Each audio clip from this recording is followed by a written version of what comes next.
आदाब नाज़रीन, इस्लामी news express में आप सभी का खैर मक़दम है। जनाब सैयद अज़मतुल्लाह हुसैनी ने तेलंगाना स्टेट वक्फ बोर्ड के चेयरमैन की हैसियत से चार्ज संभाल लिया। इस मौके पर मीडिया से बात करते हुए इन्होंने कहा कि हमने वक्फ बोर्ड को मजबूत करने के लिए 4 निकाती फार्मूले पर काम किया है। वक्फ अमला की हिफाजत के लिए मुस्बित अंदाज में लड़ना, कोर्ट केस प्रॉपर्टीज को एक तरीके से नुमाइंदगी करना और उन्हें सॉर्ट आउट करना, वक्फ बोर्ड कम्युनिटी के लिए नई स्कीमें मुतारफ कराएंगे, वक्फ अमला के तहफ़्फ़ुज़ के लिए काम करेंगे। आइए नाज़रीन देखें ये रिपोर्ट। इस्लामी एक्सप्रेस न्यूज़ को लाइक करें, शेयर करें और सब्सक्राइब करना ना भूलें।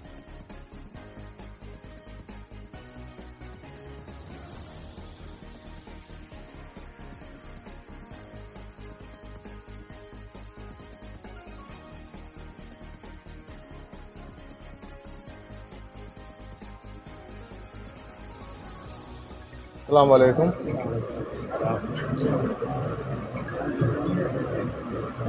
पिछले हफ्ते 16 तारीख को वक्फ बोर्ड के मोअज़्ज़िज़ अराकीन के जानिब से मुझे वक्फ बोर्ड का चेयरमैन मुंतखब करने के बाद आज मैं पूरी तरीक़े से आज वक्फ बोर्ड के चेयरमैन के हैसियत से अपना जायज़ा ले रहा हूँ।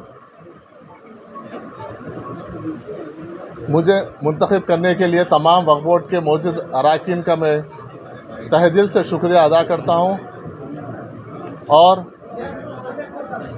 मेरे पिछले 25 साल की सियासी जो मेरा सफ़र रहा उसको मद्देनज़र रखते हुए जो एक मिल्लत की कौम की खिदमत के लिए मुझे बहुत भारी ज़िम्मेदारी मेरे कांधों पे रखे हैं, मुझ पर जो भरोसा करके, उसके लिए मैं हमारे क़ायद मोहतरमा सोनिया गांधी जी का, मल्लिकार्जुन खड़गे जी का, राहुल गांधी जी का, प्रियंका गांधी जी का, केसी वेणुगोपाल जी का, हमारे इंचार्ज दीपा दास मुंशी जी का मैं शुक्रिया अदा करता हूँ। उसके साथ साथ बहुत ख़ास तौर पर हमारे हरदिल अज़ीज़ वज़ीर आला जनाब रेवंत रेड्डी साहब का और नायब वज़ीर आला भट्टी विक्रमार्का साहब का, उसके साथ साथ तमाम वज़रा का मैं तहे दिल से शुक्रिया अदा करता हूँ जो मुझ पे ये ज़िम्मेदारी, मैं समझता हूँ ये मेरे लिए ओहदा नहीं है, एक ज़िम्मेदारी समझ के मैं काम करूँगा इंशाअल्लाह। और मेरा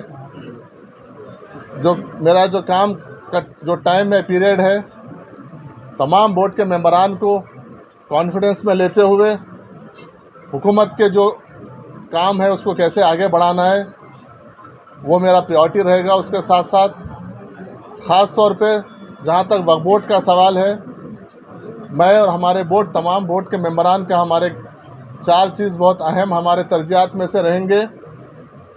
जो वक्फ बोर्ड के जो ज़मीनात पे जो कब्ज़े हुए हैं उसको हम किस तरीक़े से बचाएं, वापस लाएं, वो एक हमारी अहम एक तरजीहात में से एक है। दूसरी, जो हमारे लीगल जो हमारा बैटल है, जो कोर्ट में चल रहे हैं, तरह तरह के जो हडल्स है, उसको कैसे हम आसानी से उसको हल करके उसको वक्फ बोर्ड की जायदाद को वापस हम लें, वो एक अहम मुद्दा है। और तीसरा अहम मुद्दा जो है कि वक्फ बोर्ड की आमदनी को किस तरीके से उसको बढ़ाया जाए, क्योंकि ये एक हमारे मिल्लत का असासा है। जो हमारे आबा अजदाद जो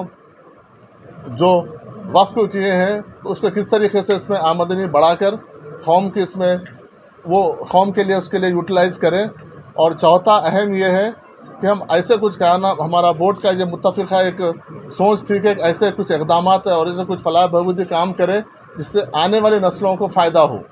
ये हमारे 4 अहम काम की तरफ हम ज़्यादा तवज्जो देंगे और वक्फ बोर्ड में बिल्कुल साफ़ सुथरा काम करने की कोशिश करेंगे। पिछली हुकूमतें थे, पिछले चेयरमैन थे, उनके जो भी अच्छे काम हैं हम उसको आगे बढ़ाएंगे और जहाँ जहाँ पर भी गलतियाँ हुए उसको किस तरीके से सुधार किया जाना चाहिए, उसको एक्शन लेना चाहिए। हम कहीं पर भी किसी लेवल पे भी पीछे नहीं हटेंगे, ना हम किसी से डरेंगे, ये हमारा है। और उसके साथ साथ जो कांग्रेस पार्टी का जो 6 गारंटी का स्कीम है, वो 6 गारंटी स्कीम्स में किस तरीके से मुसलमानों का, अक़लियतों का उसमें हिस्सेदारी हो, उससे फ़ायदा हो। और ख़ास तौर पर इलेक्शन से पहले कांग्रेस पार्टी जो माइनॉरिटी डिक्लेरेशन के ज़रिए जो आवाम के बीच में आई थी, वो डिक्लेरेशन के भी ज़रिए हम वक्फ बोर्ड में उसको डिक्लेरेशन में वक्फ बोर्ड का क्या अहम रोल अदा हो सकता है, हम उस तरफ भी हम ध्यान देंगे। और मैं आप तमाम लोगों का फिर एक बार ख़ास तौर पर मीडिया वालों का और मेरे जितने भी NSY यूथ कांग्रेस हमारे सीनियर कायदीन हैं, उन सब का मैं शुक्रिया अदा करता हूं जो मेरे सियासी सफ़र में मेरे साथ थे, आज भी मेरे साथ है। और इंशाल्लाह उम्मीद करता हूं कि आगे भी आप लोग के मेरे साथ ताउन रहेगा, मेरे साथ दुआएं रहेंगी और हर कदम पे आप लोग की मेरे साथ आप खांदे से खांदा मिला के, क्योंकि ये एक बहुत बड़ी जिम्मेदारी है। आप लोग के बगैर मैं इसको मैं कर नहीं पाऊँगा, आप सबका मुझे साथ होना चाहिए। और ख़ास तौर पर मैं हमारे वारंगल वेस्ट के MLA मेरे बड़े भाई, पिछले 20 साल से हमारी एक दोस्ती रिलेशन है, भाई का रिश्ता है हमारा, राजेंद्र रेड्डी साहब भी ख़ास तौर पे मेरे लिए आए हैं, उनका भी शुक्रिया अदा करूंगा।